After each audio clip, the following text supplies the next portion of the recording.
Hey everyone, it's Christy from Memory Momentum, bringing you some more photo organizing projects.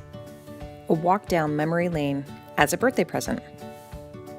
So this is what you get, a man that has everything or can buy himself anything. Now you're gonna wait, now you're gonna wait, now you're gonna wait. I had no idea what to get my husband for his birthday.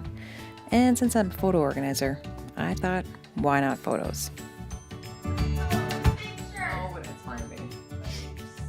Re-gifting you moments of your life, buddy, now that you're 40. It was super easy. I just went to my local store, got myself one of those disposable helium tanks.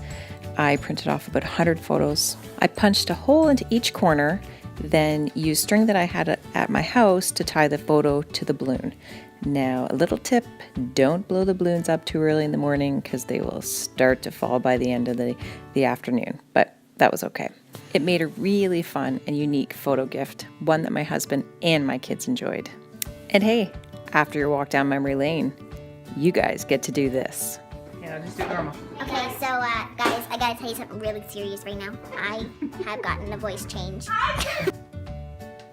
And as always, you can find us on Facebook, Instagram, Pinterest, Twitter, and memorymomentum.ca.